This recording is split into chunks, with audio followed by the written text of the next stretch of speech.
Today's episode of the Bill Simmons Podcast is brought to you by our presenting sponsor, SeatGeek. They've been our presenting sponsor since the 1940s, and right now it's almost Super Bowl time, and buying tickets can be extra complicated.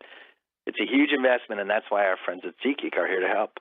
SeatGeek, committed to helping you find the best seats at the best prices, fully guaranteed with their revolutionary grading system and a team of ticket concierge experts that are a phone call away with free advice. Download the SeatGeek app today and get your tickets to see my Patriots take on the Falcons in Houston, or check out their Super Bowl tracker on SeatGeek.com. I would say SeatGeek is going to be very valuable over these next few days because there are going to be tickets available for this game, it looks like. SeatGeek's your friend. Check them out. SeatGeek.com or download the SeatGeek app. SeatGeek is your friend. Check them out. We're also brought to you by the Ringer NFL Show.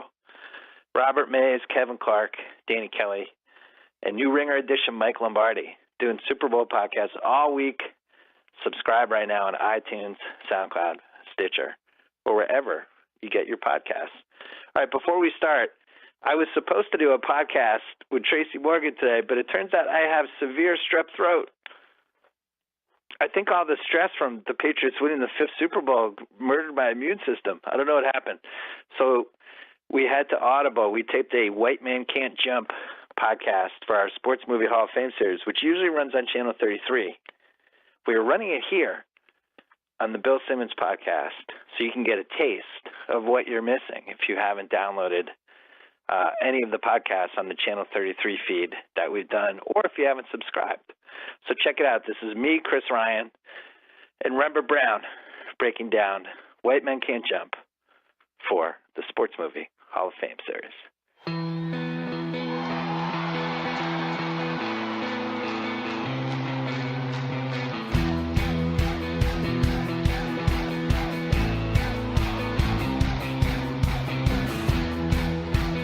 How you doing, everybody? My name is Bill Simmons. I'm with Chris Ryan. Say hi, Chris. Hey, what's up? This is the fourth installment of the Sports Movie Hall of Fame, America's favorite new podcast of 2017. We did Jerry Maguire. We did Moneyball. We did Any Given Sunday. Which one do you think got the most feedback for the first three? I think that Moneyball did. It was weird. I still Moneyball. think we play really well with the Sloan Conference guys. Today's White Men Can't Jump, a movie that I've had a very conflicted relationship with over the last almost 25 years. I saw it in Worcester, Massachusetts with Jacko and Joe House, actually. Rosie Perez on a 50-foot screen was both delightful and scarring emotionally. She's the most polarizing figure of this movie. It's a great basketball movie. I hadn't seen it in a while, and I had the same reaction you did when I watched it a couple days ago, where you're watching the first 35 minutes and you go, wow, this is unbelievable. It's so good. Yeah. That first 35, 40 minutes with just the first 19-minute scene, then the second basketball scene, then the third one, really great. And then after that, really depends on turns how into you a different feel about movie. White Yeah. Men Can't Jump. Yeah. But let's talk about the first 35 minutes. Opening scene is, I looked up after it was over, it was 19 at the 19-minute mark already. It's unbelievable how long that is, and you don't ever notice it. Right. I personally It don't. moves so nice. It's And almost like a Broadway There's play. 3 scenes within it. There's the first 2-on-2 scene with Wesley and that guy who gets his ankle, who rolls his ankle, Yeah. and then there's all the mama jokes, and then Woody really comes into it with the end of the 2-on-2 and then the 3-point shooting contest. So it's almost like a mini television show within that first 30 minutes. Right. So the plot of White Men Can't Jump, it's basically a playground basketball movie that morphs into Woody Harrelson just repeatedly losing his money. Yeah. And that becomes the pervasive plot of the movie. But I think that did it feel that dated to you? I think some of the rhythms of the jokes felt dated, like the idea of stopping everything to have like a circle of insulting each other, which is not altogether different than what happens in like a Judd Apatow movie where like a scene will stop so that Jonah Hill and Seth Rogen can Becomes a roast. Yeah. But even with like the fashion, and even although the fashion, like a lot of the fashion has kind of come back into style. That's true. The basketball feels very real to me and very current. Like the way that they play feels really real. And I just think that I felt like it was the thing that jumped out at me about the rewatch was it is such a good LA movie.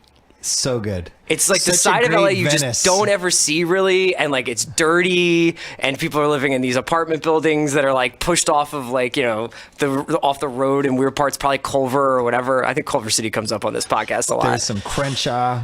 There was all kinds of stuff. We started. You can sit down with us. Come on in. Remember Brown joining us.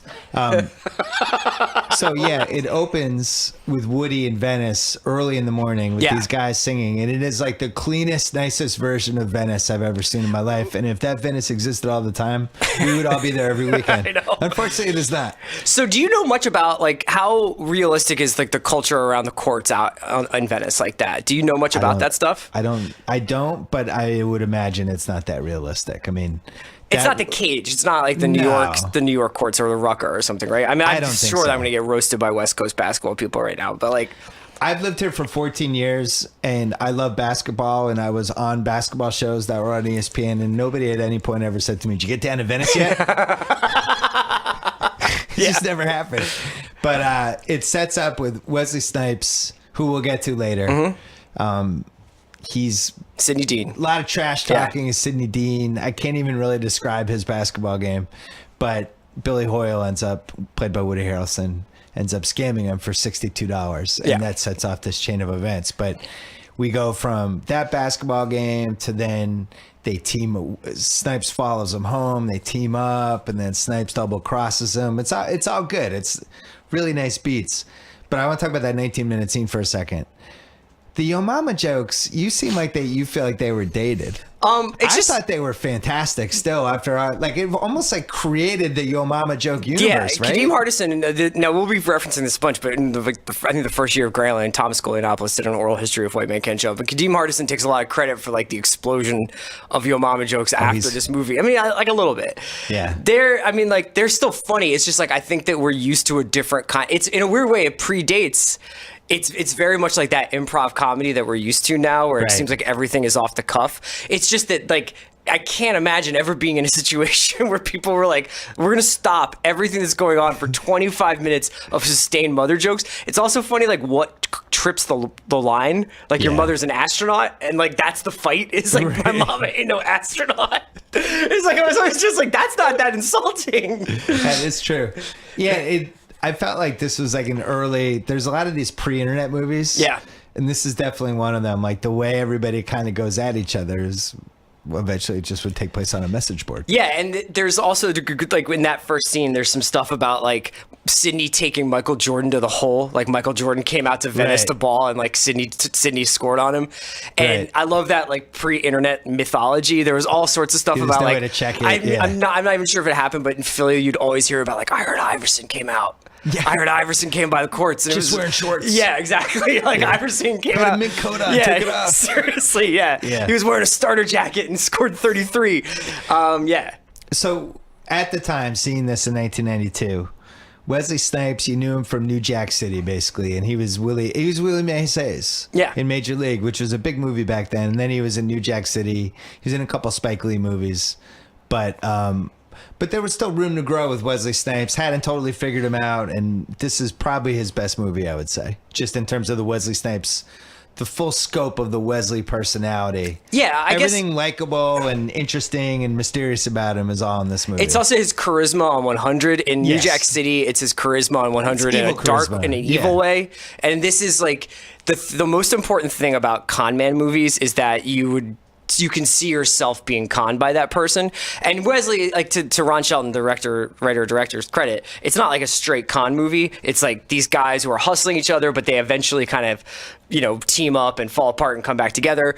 But you can see yourself get seduced by somebody like Wesley Snipes and believing like, I need to help this guy. Huge charisma. Yeah, unbelievable. We're going to talk about...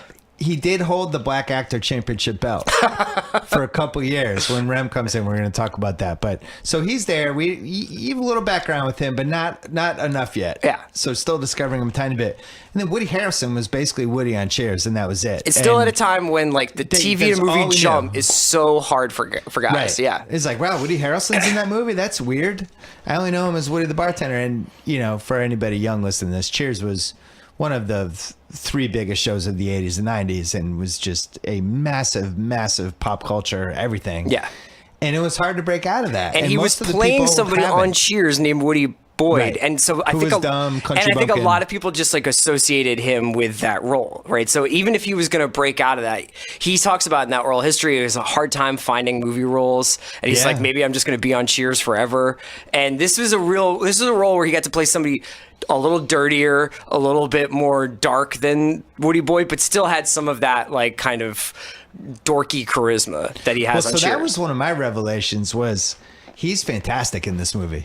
I would say he's been in some good movies and had some good roles, and this is his best performance. And not just that, we're researching on the internet some people who might have gotten this, and like Keanu Reeves was. So Keanu was pretty close. It sounds like they wanted him, and That's a disaster. He just couldn't play basketball, and Couldn't they play were just like, basketball. "There's nothing we can do about this." That hasn't stopped a lot of other people from being cast in sports movies. Yeah. But yeah, he couldn't You play can, I think, you basketball. can hide inability. You can do just stunt doubles in football, as we saw with the replacements. Probably, Hooch, you can't hide it. You can do different stuff. You can cut away Pitching, in baseball. you can hide sure, it. yeah. I don't even. Freddie Could Prinze Tim Robbins Jr. in pitch? Summer Catch? No, Yeah. Tim Robbins. Well, he alleges that he threw his arm out, but I don't think he could Okay. pitch. Yeah. Sorry. Coster threw like 150,000 pitches in For Love of the Game and was fine. Yeah. His rotator cuff was. But yeah, so Denzel was in the mix for the Sidney Dean part But I for think a didn't split wanna second, but he share was just it. too Yeah, big. right. He wanted to do Malcolm X instead. So Wesley gets in there, but Woody Harrelson, not only a revelation, not only the best person who could have played that role, really, really good hoops player. Yes. Yeah. It's just no denying it. You watch his game, and it's like there's a little like Zach LaVine, Chase Budinger kind of He's a gunner, and it feels like he's just gunner with a nice handle, Yeah. and a nice rhythm, and A little bit nice of a point stop and forward. starts. Yeah. Could guard bigger guys. yeah. You could slide up or slide down. That was one of the flaws in the movie is as they keep playing these different teams that they're trying to hustle, and then they go into the 2-on-2 tournament, and they could just Woody Harrelson can guard guys of all sizes. and He's like Draymond Green. How tall is Wesley Snipes? I mean 5'9", 5'10". Because he's doing some pretty incredible, like leaping out of the sky to block Well, he guys. dunks at one point, which if you create a scale of most improbable dunks, and Ed Norton in American History X, Yeah. the reverse two-hander is at the very, very, very top. yeah. Snipes just casually Yeah. goes flying in for a dunk here in one of the pickup games. They also shot with it. a nice little camera angle shooting up at him. Yeah. They shot it a couple of these scenes. They shoot it at a different frame speed so that they basically like it does slow mo in a really nice way. Yeah. And there's a Wesley Snipes 360 layup that would not ever work in any competitive basketball game in America. No 360 layup has ever gotten off on a playground where anybody was trying to defend it. There's another one where the guy is going in for the layup and turns around to look at Yeah. Woody Harrelson and then does this crazy flip. Yeah. And it happens. There's a lot of slow motion Yeah. to basically cut But that being corners said, the with- basketball, there's I think this Hoosiers, I think it's the best basketball, like in terms of like you're right there with screens being set. You can feel guys like It's popping great. open. But we'll get to it later. But they fuck up the last scene, the Yes. last big basketball scene. At the tournament or the last The one? last one, Okay. Too much slow motion. And here's my biggest nitpick with this movie is the soundtrack. I If love you- the soundtrack. Well, I can't. but if you listen to the soundtrack for that last game, first of all, where's the hip hop? How are there not like two So I think rap that- songs or I think hip hop that songs in this movie? part It's of the it is perfect like day. the It's 92. Part of it is that hip hop's still breaking into the mainstream. So You that could have slid in. I feel like it's like a somebody. funkier version of the Midnight Run soundtrack, and in that, so I That's just feel like exactly what it is. yeah, You're right. and it's like that Danny Elfman like da-na-na-na-na-na-na. Bow, bow, bow. And it works for what it is. I actually kind of don't know. enjoy it. I would have loved to have just thrown in because If they had like a Black Sheep song in there, it would be great. Like I would, if there was like a Choice Is Yours like scene in this movie, that would be amazing. I don't even know if that's a '92 song or if it's a little bit later, but like it just would have been incredible. Well, one of the reasons I love Above the Rim, one of many, is they just casually sneak in Big Pimpin'. Yes. By Snoop and the Dog Pound. yeah. For like 2 minutes at one point, but it kind of, that song belongs to that specific era. Uh-huh. And there is a really nice 91 to 92 hip hop / rap era. There's like a couple songs they could have just pulled out. Yeah. Like, give me like the perfect basketball song from late 91. You could have gone super early Tupac at that point. Yeah, I mean, you could have had something you like wanted somebody you could have West had like Coast. Scenario playing or something like that. Yeah, somebody. Yeah. Or even like if they had done PM Dawn, I wouldn't have been I upset. don't think those guys would have been listening to PM Dawn. I don't think the guys in White Men Can't Jump mess with So PM Dawn. Woody's Game, we would compare him to a little Zach Levine. Short Dirk.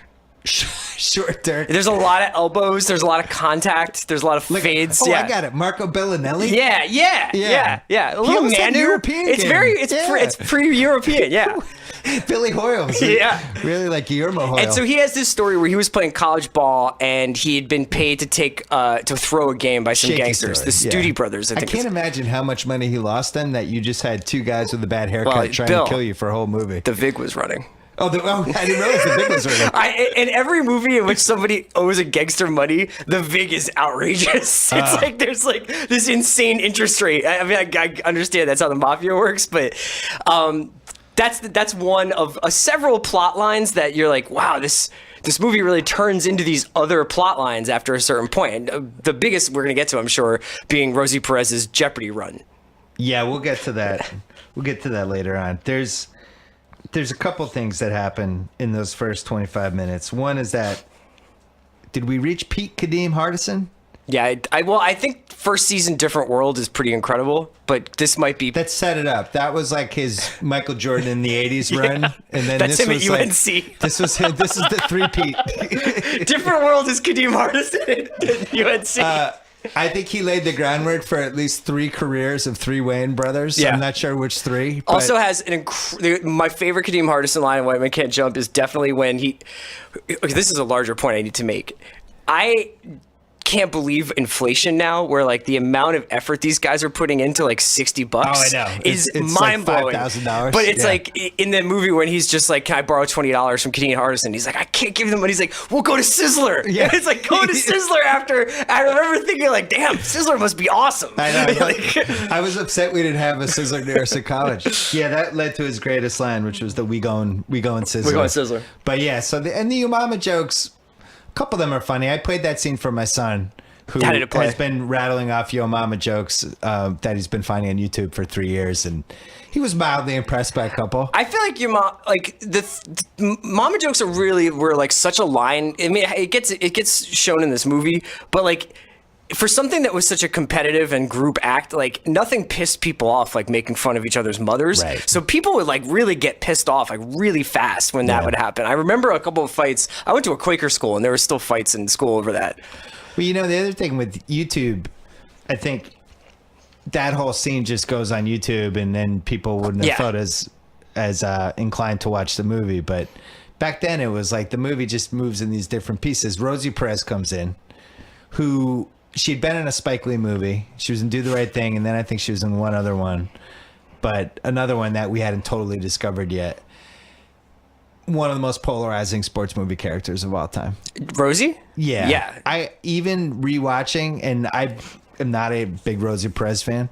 By about the hour 15 mark, it's just tough. The voice is tough, and just, hey, Billy, what's wrong? So, like, it's just, I know you feel this the is complete opposite. Is it either a generational difference or like, because I think it matters Maybe when you you just see, like Rosie Perez. I do like Rosie Perez. You do like her? Yes. She was great in Do the Right Thing, and she was amazing in White Man Can't Jump. And I think it's like when I saw this movie, I was just like on the edge of puberty. You know what I mean? Like I'm just and getting. She sent you through. Well, I think so. She gave me the shove I needed. Shannon Tweed was like that for me. Yeah, but I was just like, I thought that was also for me when I saw this movie. I remember being like, so this is what relationships are like. Like when you get a girlfriend, this is like Billy Hoyle and keep losing Gloria money and she keeps giving you or just chances. screaming at each other and having sex. Yeah. And I was like, that's great. That sounds like that's what adulthood And is then going it to be turned like. out it's just screaming at each Yeah, other. that's right. And there's no sex. Yeah, so I really enjoy her in this movie. And then I think the cool thing about Wait, this. can you hold on the Rosie Yeah, thing sure. for a second? Sometimes we like to do fake basketball stats or fake stats for characters. Okay.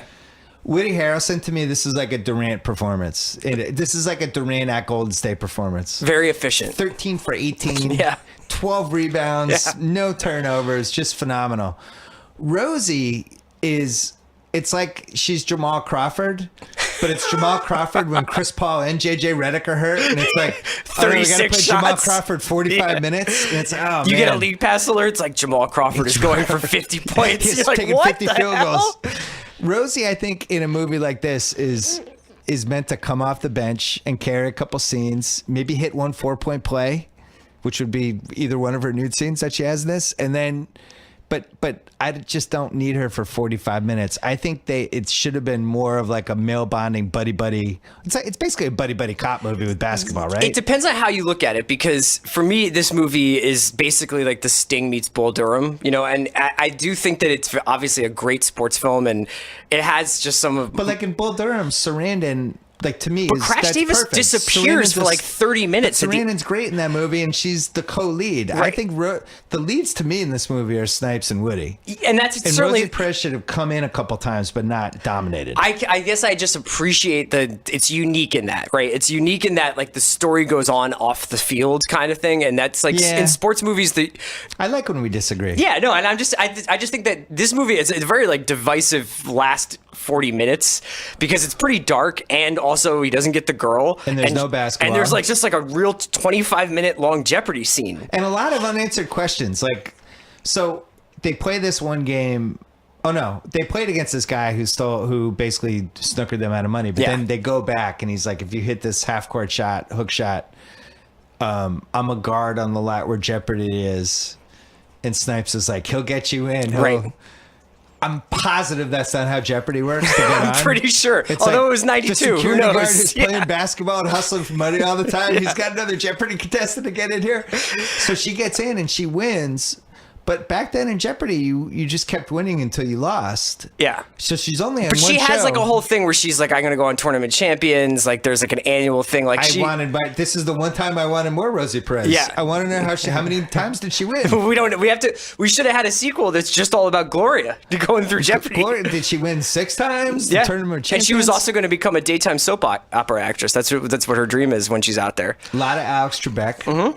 Probably a tiny bit too much. It's a strange. Oh, Rem's almost ready to get in. I can see it. Oh, you ready? Come on in. Quick break to talk about Indochino. Every man looks better in a suit, so why get one of those generic off-the-rack ones? You should try Indochino. It's one of the largest made-to-measure menswear brands. Let them help you find great-fitting, high-quality suits and shirts at an incredible price. Here's how it works. Visit Indochino.com or drop by one of their 9 North American showrooms. Pick from hundreds of fabrics and patterns. Choose customizations. Submit your body measurements. Then kick back, relax, and get ready to step into the best, most stylish suit you've ever worn in just 4 weeks. This week, my listeners can get any premium Indochino suit for just $389 at Indochino.com. As long as you enter BS at checkout. That's 50% off the regular price for a made-to-measure premium suit. Plus, shipping is free and your satisfaction is guaranteed or your money back. That's Indochino.com. Promo code BS, INDOCHINO.com. Promo code BS. Back to the podcast.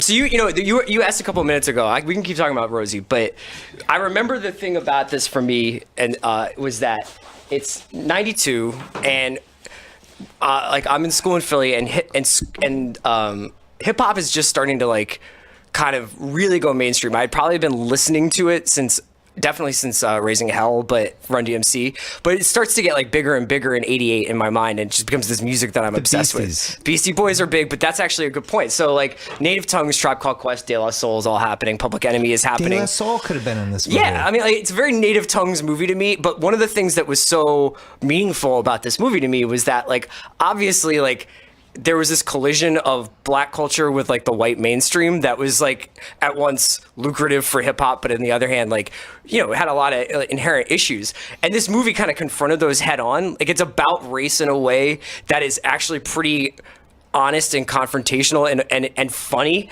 And it's like one of the last times where you almost like were like watching a movie about race and laughing. Right. Like this is Rember Brown joining us. I agree. Good.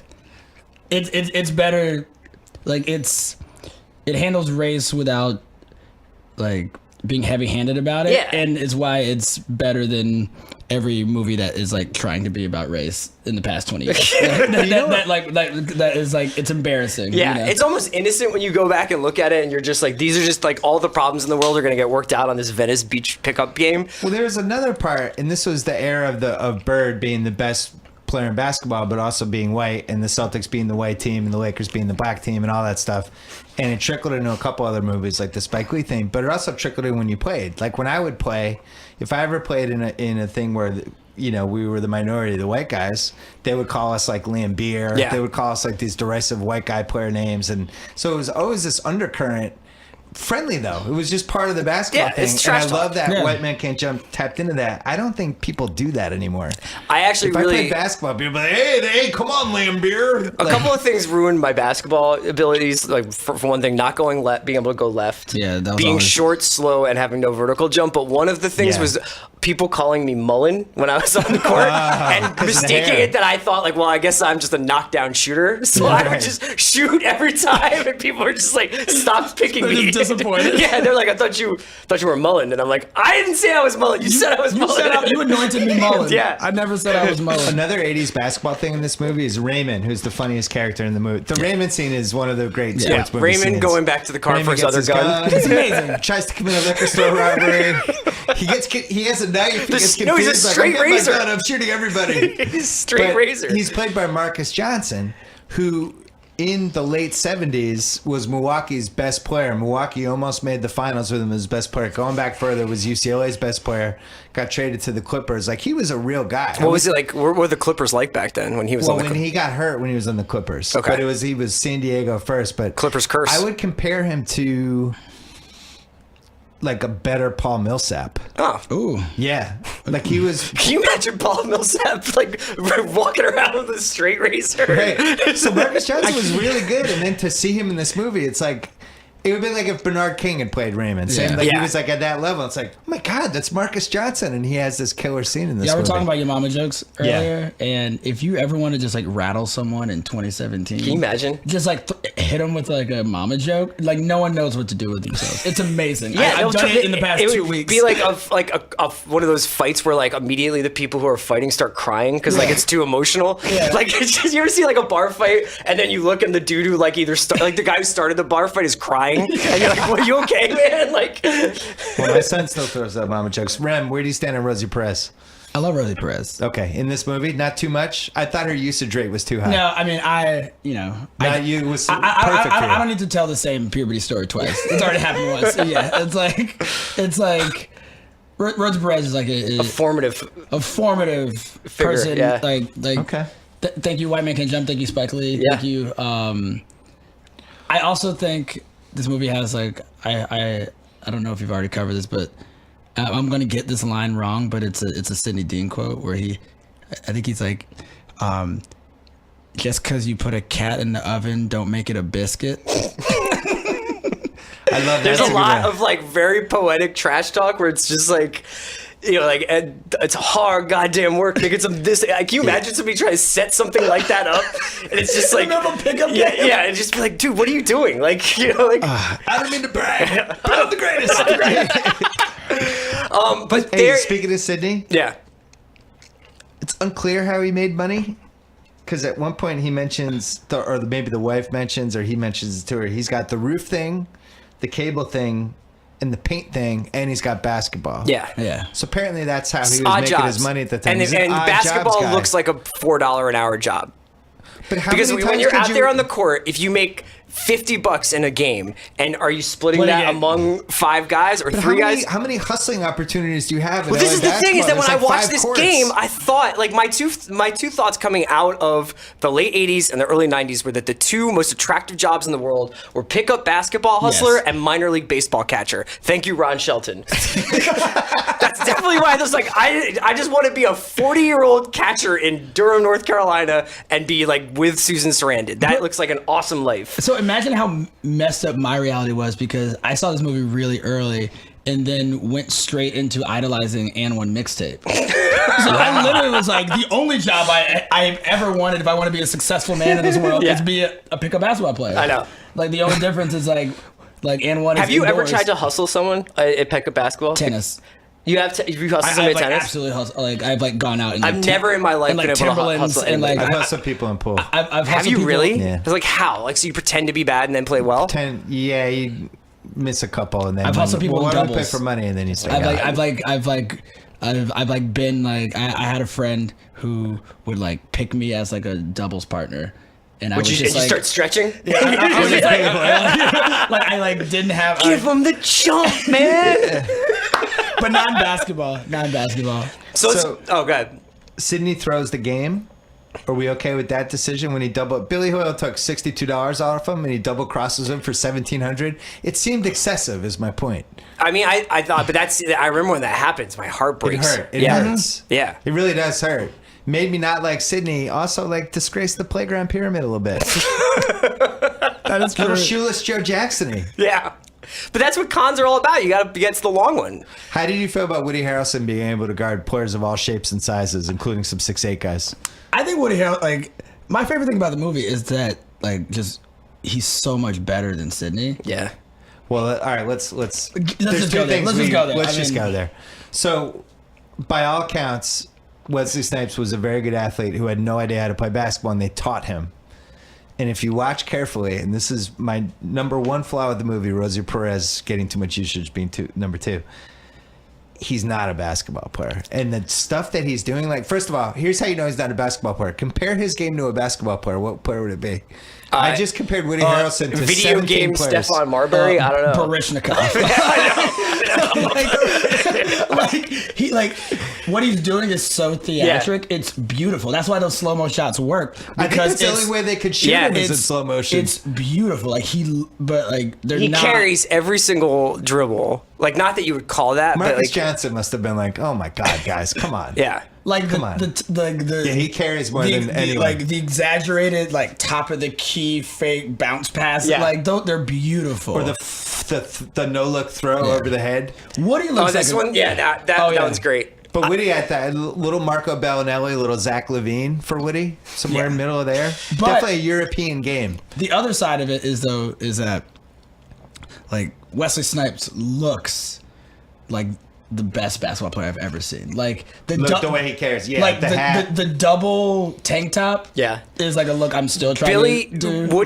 Woody's fashion has gone on to influence generations of people to the extent that if you walk out to Silver Lake, Los Feliz right now, half of the population dresses like Billy Hoyle. Yeah. But Wesley Snipes is so iconic, and no one can really pull off biker shorts, short shorts. The hat. Two tank tops and a Lance Armstrong cyclist hat, Yeah. flipped up. He also pulled off "Always Bet on Black" as the Passenger 57 tagline, which I really don't think more than two other actors could have pulled off with a straight face. And I think maybe kept it for Blade also. I would So put you're comparing to Eric Bledsoe? If Eric Bledsoe just lost his mind and started carrying and doing no-look passes, but yeah, had and that if same Eric kind of Bledsoe body- was shot in slow motion and everybody else was in Yeah. like it was like a Beastie Boys video where they like shot it in two different speeds. But also like dressed like a member of Jodeci sometimes. like it is like one of the most iconic looks. Like Could you go out dressed like Wesley Snipes in that movie? Not you, but just any human being.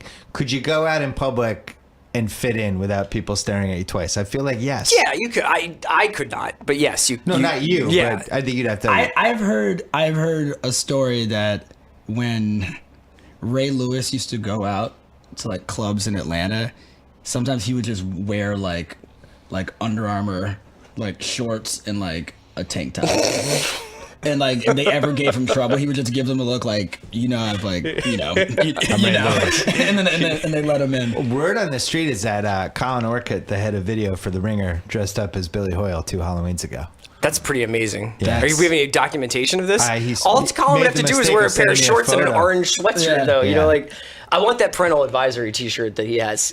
Here's the thing I wanted to talk about, though, Bill, is the scene, the tournament. I wanted to talk about the whole tournament sequence, but specifically their arrival and the scene that basically where he's like, he tries to get Sydney mad, where Billy Hoyle tries to get Sydney mad. Why does he do that? Did we ever figure it out? Yeah, he's basically like, you need to get locked in. You need like you play better when you're angry, and he's like, you know, the greats always play better when you're angry, and that's when he gets into like I can hear Jimmy, and he starts yelling at Sydney, and like he's yelling at Dwayne Martin and his his teammate, but then Sydney's just like, you gotta stop, you're gonna get them angry, and he's like, no, I'm gonna get you angry because you play better when you're angry. And they start doing that, and that was like, so we were talking before about YouTube and putting the Yo Mama jokes up on there.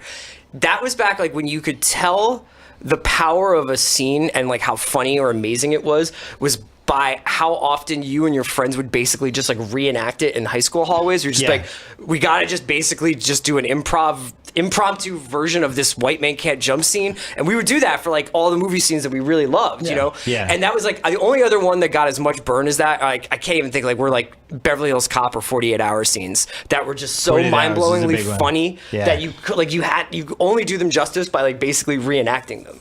My only example is Chappelle. Like literally, like you had to watch Chappelle because the next day, like you'd have to know how to do an entire role. We would do that too with Live in Color too. Yeah. Like we would come in on Mondays. SNL had moments like that. Yeah. But like from a movie, like it's hard to think of like, okay, like we need 4 people to act out this entire scene. And you just would like just screaming in pickup games every time they would hit a shot from 1992, 1993. I can hear Jimmy. I can hear Jimmy. It's just like I still in my mind can hear that. You know what I would have loved? More of that tournament, unless Rosie Perez. Tournament goes by too fast. All of a sudden, we're in the finals against Dwayne Martin, who then runs it back 2 years later and above the rim. Dwayne Martin doing double duty. Has Dwayne Martin become an agent? Is that a thing? He's like an agent now? Am I making that up? He might be. He's Will Smith's best friend.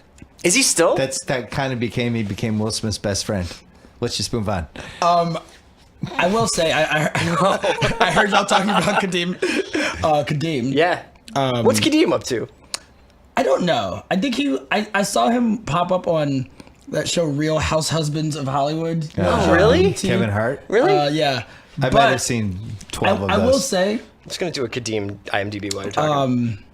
I think the Wayans brothers took his corner. Wesley Snipes as Sidney Dean and Kadeem as Dwayne Wayne, like those are 2 of the most like iconic, like black actor characters, like looks of all time. Like the flip glasses. He doesn't get enough credit. Like he's a legend. Like I mean, like those 2, like that movie and that show.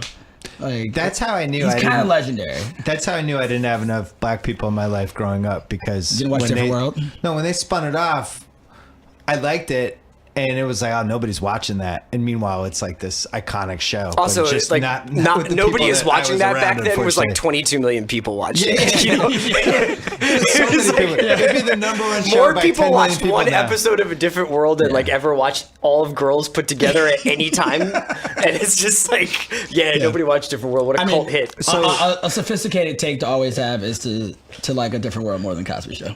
It's a good take. It's a safe take. It's a good take to have. But even before all the stuff. So I have a couple important questions. Yeah. Billy Hoyle, Gamblers Anonymous, probably wouldn't have been a bad idea another for thing him, about right? this movie that's tough. Like I think, especially when you're young, is understanding the self-destructive streak he has. Because it's like, I don't like that. I like when movies promote gambling, like in Hardball with Keanu Reeves, when the big bet saves everything. I'd rather have gambling be positive. No, I don't like when people lose stuff when they gamble. Have to fake their what's deaths. the McConaughey? 2 for the money. 2 from the guy. He gets the lines. We need more positive gambling stories. So he definitely was a Hall of Fame bad gambler, but. Is Rosie Perez an alcoholic in this movie? Who drinks wine from the bottle? I thought it was vodka. But then she has a bottle of wine. She's just That's drinking. fine. No, that's fine. Okay. They're living in like a motel in Venice. I mean, it's not sneaking drinks for herself, though. What are they trying to do with that?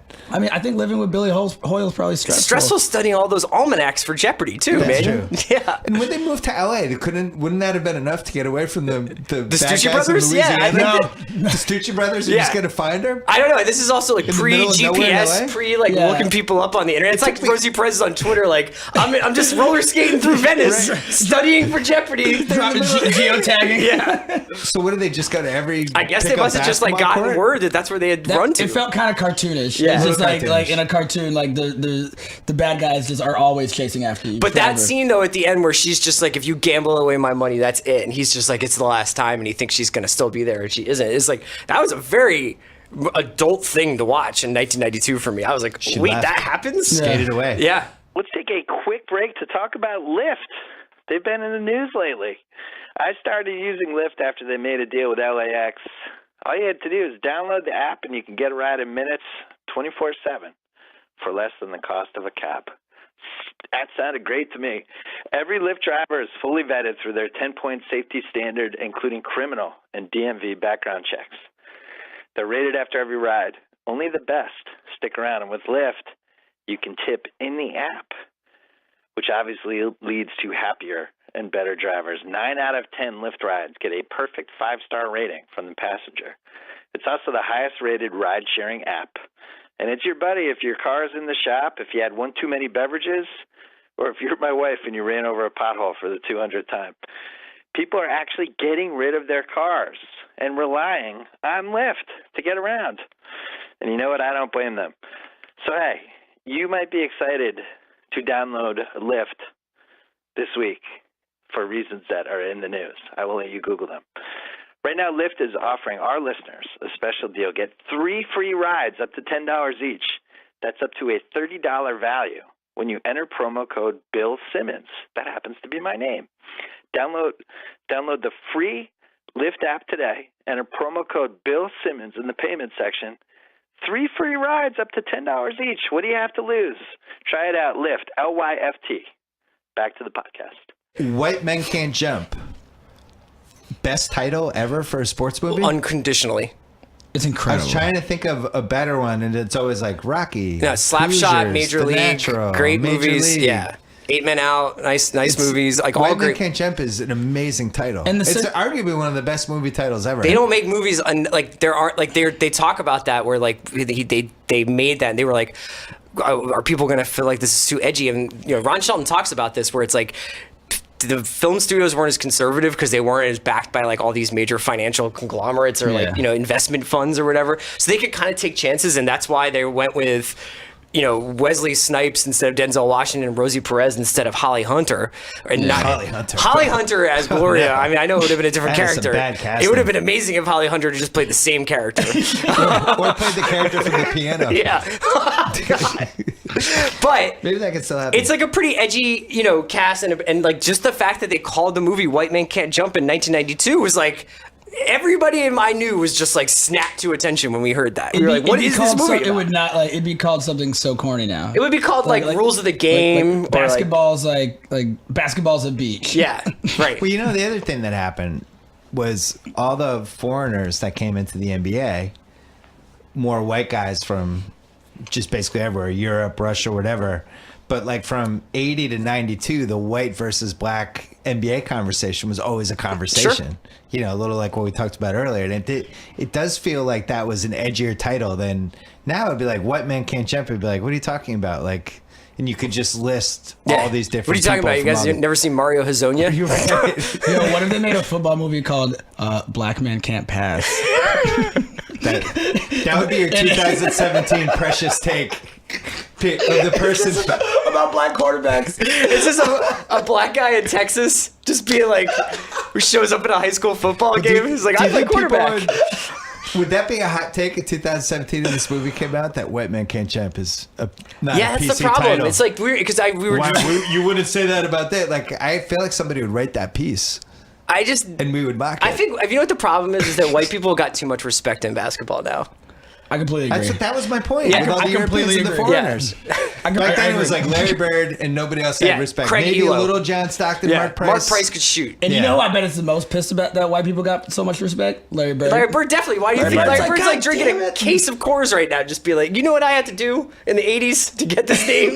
It was basically just him. So Woody Dunks, they admit it was a 9.5-foot rim. It Yeah, might so have been a my 9-foot rim. favorite part of Golianopoulos' oral history is the fact that it sounds like that set was large-scale side bets and prop bets on people playing horse, with them fitting some shooting of a movie inside, like all out gambling addictions. Everything I've ever read about Woody Harrelson suggests that he's one of the most fun people to have in your life. Yes. And, Yeah. and if you're on a movie set with him, it's just constant. And even on Cheers, they were like, those guys were just drinking all the time and betting. And I'm pretty sure just in like the the majesty of Woody Harrelson. There's a David Blaine special where he's like doing a trick on Kanye, and they pan the camera Woody over, and Woody there. Harrelson's just there Yeah. also.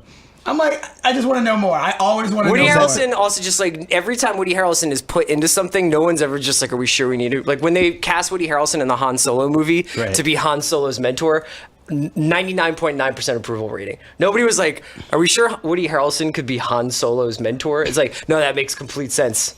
100%. So here's yeah. what this led for Woody. White Men Can't Jump, Indecent Proposal.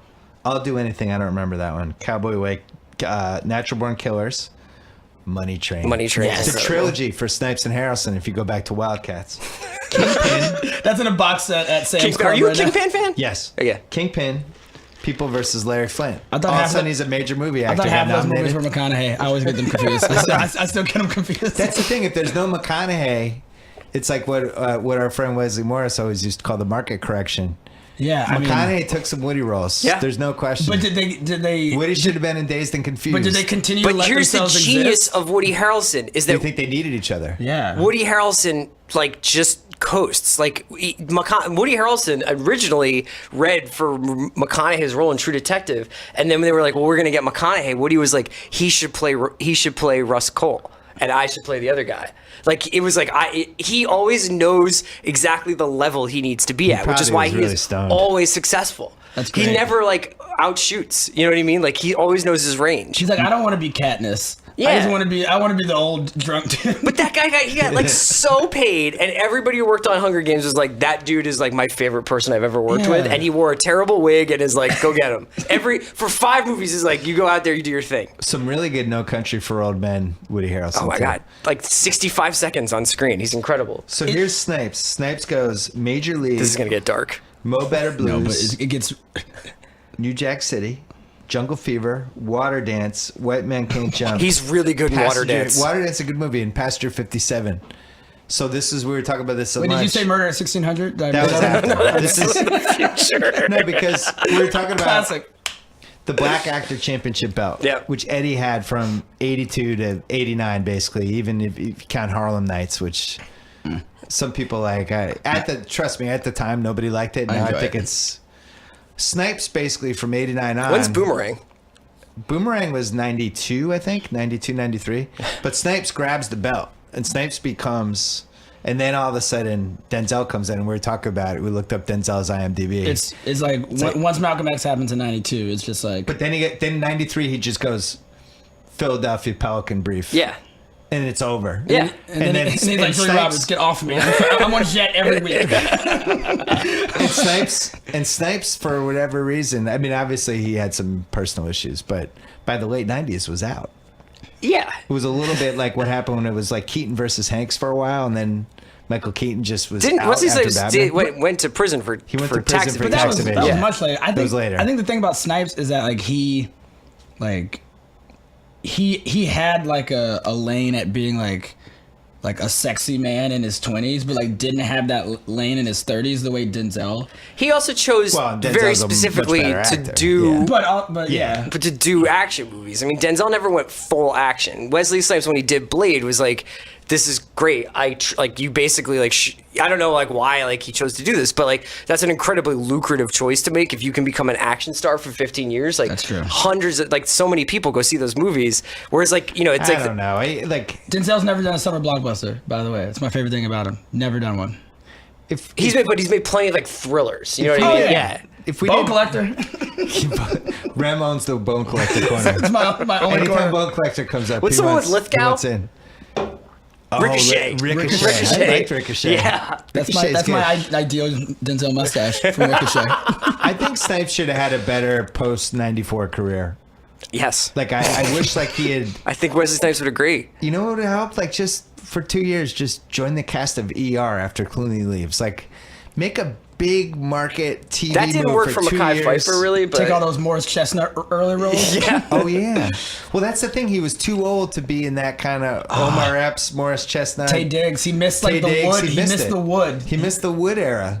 Oh, And that's that would true. have prolonged him for like he never did like the high school reunion Yeah. movie or like he just immediately He went comes weird back. with He sci-fi. made like a pass at it, like of doing prestigious stuff in Brooklyn's Finest, which is sort of like the not. It's like Ethan Hawke and Don Cheadle, Wesley Snipes, and Richard Gere. You're so right, though. He should have done he should have just been one of those dudes that was on like CSI for 10 That's years. what I mean. But that's not a so recipe fucking for him likable. being like the get the Black Actor Championship belt. Is not No, being it was on. over because then Will Smith and Denzel. That Yeah, was you guys it. are just It was talking about over. for the good of the game. He should have I'm just saying been on. to stay in the game. Yeah. To like stay in like. He could have done CSI. He could have done ER season 4 to season 6. There's a lot of stuff. There's a lot. I really like Wesley Snipes. I'm mad that he decided to just disappear from my life as, Can I don't even know if I believe what I'm about to say. Yeah. But for a if you take out all the roles Denzel had of just him portraying other like famous black people, Yeah. I don't know if he has like as iconic of a character as. Can I tell you something? As Nino Brown. You don't believe this. Wow. That's completely untrue. I love Nino Brown as like a character, but come on, man. But no. I mean, just like If you take away Malcolm X and Steve Biko, All right. I'm going on the IMDb. like I don't know. I don't know if I believe it, but like Nino Brown is like a culturally like It's people the don't character he wanted from American Gangster, and it didn't happen. yes, I guess I see what you're saying. Denzel- He Yeah. was like, I'm going to take Nino Brown, and everyone's like, why don't you play somebody like Nino Brown? It's like, I'm going to do American Gangster. Like Denzel has like 12 better roles, like, but Denzel also had that run of being like a great actor in a bad movie. Yes, he Which still, is- yeah, he still does. That's yeah. Still does. That is my favorite Denzel. Man on Fire John Denzel. Q, baby. Deja Vu Denzel. Yeah. What's the one with Eva Mendes and Sana Latham? Oh, the one that's set in Miami. I love that one. Yeah. I'm going on his IMDb now. There were like 8 in a row. It was incredible. Is this like you guys' third podcast about Denzel Washington today? Out of time. out of time? Out of time. Well, you have Training Day Denzel and Remember the Titans Denzel. I disagree. I think he's been on the Nino Brown. Maybe. That's what I'm saying. I didn't know. You wouldn't put Man on Fire, that character? No, against because what's that character's name? Creasy. I don't remember that. You just see Man on Fire like 15 times. Like Well, I love Man on Chris Fire. Ryan I think. and I mean, I think Chris Crimson Ryan and I are Tide. starting a kidnap hostage podcast. It's only 2 movies, but we're just Yeah, no, it's just proof of life and Man on Fire all Fire. over again. But we're gonna do 150 episodes about it. The first 63 are just about David Caruso and Proof of Life. Oh, Crimson Tide. Man, Denzel's been in a lot of good movies. I mean, Crimson Tide is incredible. Courage Under Fire is incredible. The Siege is incredible. Denzel is amazing in that movie. No, I'm not saying that Denzel's not incredible. I'm just saying. No, I know what like, you're saying. Like Yeah. Nino Brown is Nino like, Brown was amazing. Is like that's like an incredibly like. But if Nino Brown might iconic role. outlive how Wesley much Snipes. is? But like, to me, I agree with that. Here's my New Jack City power rankings. Judd Nelson.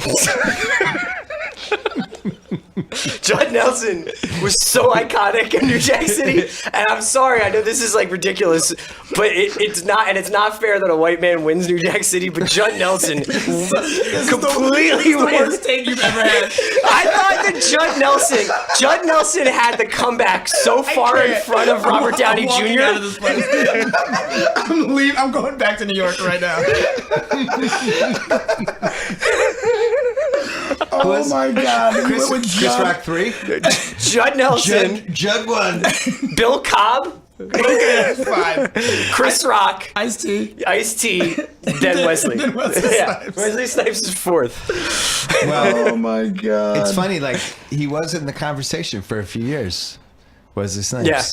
And now it's Can you like imagine he it's just like kind of going around being belonged. like Danny Aiello, one do the right thing? Well, now it's like Wesley Snipes just kind of belongs to the 90s, which is like a weird legacy for He's him. very active on Twitter though. Yeah. No, Yeah. I know he's still going now, but like his body of work feels very 90s to me. Also, for New what- Jack City yeah. feels 90s. For what it's worth, like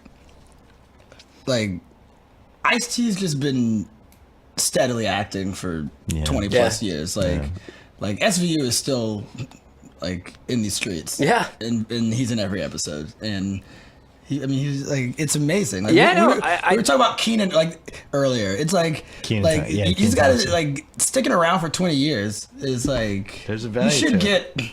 That should get you in some Hall of Fame, some like something. Can I ask you a question? Yeah. Do you think that Ron Shelton should have just kept making movies like this? I think it's hard. Yeah. I think it's.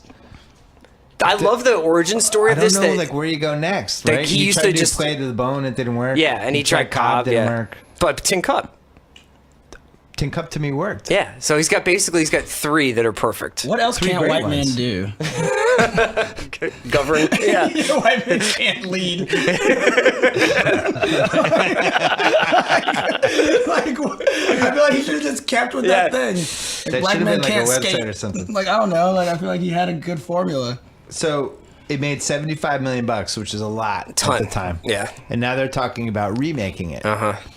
And I watched this under the lens of, should this movie be remade? Blake Griffin is involved. Kenya Barris is involved. That's just Michael B. Jordan's role, right? I mean, That's right. That's just his So role. this is- he's like built like him. so Like, I hate all remakes, and instinctively I don't want them to happen. Then I watch this movie. It feels very 90s to me. The pop culture references are like Brady Bunch, Opie, Gomer Pyle, Godfather, Jeopardy, all stuff Jane that belongs to Fonda, another Dick Gregory, It's yeah. all stuff that belongs to another era. And then the movie itself, like, I could have used about 25% more basketball. Maybe there is a way to remake this and make it So more you know what modern. they probably have. I'm back in on the remake. You is know my what they point. have to do to kind of like keep. Here's the thing: this movie comes out at not a time of innocence by any stretch of the imagination, but prior to the LA riots, right? So like, there's like a different. I think there's a different mainstream pop cultural conversation about race relations, like right before this movie comes out, and to like after this movie comes out. Yep. So they have to find something that is like the Woody going into Inglewood version of this movie, and I don't know what that is. TFA. Or it's like a black guy going into like rural America and playing basketball in like, you know, Illinois or Indiana. Do you know what I mean? You have to like switch the settings up. What if it's Billy Hoyle Jr.? That's what they'll probably starred do. by Yeah, see, that's gonna and it's suck. Miles Teller. Well, oh, right. Let's right back in. So, if you told me right now, Kenya Barris writing the remake and modernizing it, and MBJ is the Wesley Snipes type of character, I think I'm in, and I'm anti-remake. Completely in. I mean, I'm definitely, I would 100% see it. And you know that they have to go Wesley and Woody in there somewhere. Like they're playing in a seniors tournament or something like that. Yeah. Or they teach these guys that they're not going to make it like a straight reboot. They'll have like characters from the old movie in We all there. agree that even though it's 25 years, and even though this movie still holds up and it's super watchable, it is dated. And there is a way to modernize it and make a new version of it that's fun. Like I didn't like the idea for Creed. I just don't And even then know like MBJ how was do in, you I was like, hustle. all right, I I'll know give it a that chance. how you hustle people online, like you con them and you dox them and fish their emails and stuff like that. How would you even con somebody in real life now? They would be like, hold up, let me Google you. Oh wait, look, there's this video of you dunking on someone. I know that you're good at basketball. Do you know what I mean? Like, I just don't even know how like everybody is on tape. It's like you paid for your followers. Yeah, Like, exactly. I don't know. Can I throw this at you? Yeah. Ryan Coogler directing, I mean, MBJ as the lead. that's the movie that should just. I mean, It's a tiny bit darker, and better filmed and less like comedy kind of with the soundtrack. it's doing guitars. It's got doing a- banjos. It's Coogler that kind of does his thing to it, and I think that's a really interesting movie. Yeah, I don't think it'll happen. I did it's that set in dude as 40 Wakanda. times. Black Panther's actually about white man can't jump. It's the sequel. I watched Creed again, Yeah. It's good. and we need to do a podcast about it soon. Okay. I'm ready. I've seen it 5 times though. It's good. Yeah. It's really good, and I'm ready to revisit though whether Moneyball was the best sports movie. So of this Creed is in the decade combo? conversation. Yeah, I think Creed's in the combo. He's great in it. Coogler's some of the scenes are just fantastic. The 3-minute long same shot boxing scene. Yeah. It's just incredible. And It's Jordan's so already good. Jordan's already swole. He's Diesel. They He's gotta already get Diesel, all so he these can- roles out of him while he's still swole. Yeah. I think Teller might still be swole from Bleed for this. Oh man. Yeah, How do we I mean- fix Teller? Could Teller play hoops? I don't know. I think Could he be Billy Hoyle Jr.? Willie Hoyle? Elgort. Elgort can dunk. Elgort can dunk. Yeah, Elgort can play. I saw him miss 8 dunks once, but I saw him make the 9th. Yeah, because I made fun of him on Grantland, and he like tweeted at me like, "Come to Brooklyn and I'll dunk on you." And he was put a video of amazing. himself dunking there. Well, here's the other reason why this movie would work out of many reasons. You know they load it with NBA cameos, right? Yeah. Yes. You'd have 7, like Westbrook's people would be like, Russ, I think this would help with your brand. Like if you're in this movie and one of the pickup guys, and it will be, I would say, 80% NBA guys would be the guys that they. What if the pick up first scene is at like the celebrity game, and Oh, now we're ready to the movie for Katie Barris. Yeah, sorry. Yeah, this is free. Never mind. Katie, give us a consulting fee. Yeah. Do you think that Matthias from the Clippers will be in it? Oh, the equipment manager? Yeah. Come on. I would imitate Robert. That's rude. That's rude. That's rude. Blake's still mad at me that I made an equipment manager tweet joke. That's fine. He's still holding against me. All right, so White Man Can't Jump, sports movie, not a rom-com. Oh yeah, absolutely. Last 40 minutes are a rom-com. I just hate to break it down. It's not that comic. There's enough basketball in there. It's like rom sad. It's like a rom sad. It's a human. It's like Kramer versus Kramer at the end of there. It is. It's like ordinary people. You're just like, what is happening? Everybody's lives are falling apart. Come back. Sure. I think we hit everything, right? Yeah. All right, good. White Man Can't Jump. Remember Brown? Thank you. Thank you. See you. You want to plug any of your movies or anything? I don't have any new movies coming out. Okay. Right. Look for Rem. Rem is starring in Logan. Rem's new Netflix special premieres February 15th. Yeah, you can find me and Miles Teller in the remake of White Man Can't Jump. Chris Ryan, you can listen to him on The Watch and on the Sports Movie Hall of Fame podcast, and you can hear my podcast, the Bill Simmons podcast. Subscribe to all that stuff. We'll be back on Channel 33. What's the next one? Gosh, I don't know. Should we have people submit them? Yeah, I'm almost ready for a He Got Game conversation. I'm also very prepared for Creed. Whatever you want. Okay. The He Got Game, I'm ready to go just an hour on why Mila Jovovich is in the whole hooker subplot, why that had to happen. And their choice of soundtracks, but that's for another time. Thanks for listening to the Sports Movie Hall of Fame podcast. Thanks to Jim Cunningham for producing it. Jim! All right, that's it for the Sports Movie Hall of Fame, Episode 4, White Man Can't Jump. Don't forget, you can get the first 3 episodes on the Channel 33 feed. That's where these are usually. In the meantime, thanks to Indochino. Get any premium Indochino soup for just $389 at Indochino.com as long as you enter BS at checkout. Thanks to Lyft. Download the free Lyft app today. Enter promo code Bill Simmons in the payment section for 3 free rides up to $10 each. Don't forget about the Ringer NFL show. Lots of good content there this week, and hopefully I will be back on Friday with a new podcast. The mailbag is listed as doubtful for Friday, only because I'm on a ton of medication, and it might be the weirdest, craziest mailbag I've ever written, and not in a good way. I'm heavily medicated right now, just for the record. But hopefully there will be a podcast. I'll just cough all over Brian Curtis. I think Brian Curtis is going to come on. But we'll see. Stay tuned. Wish me well. If you want a mailbag, send me good health vibes. And we'll be back later in the week. Thanks.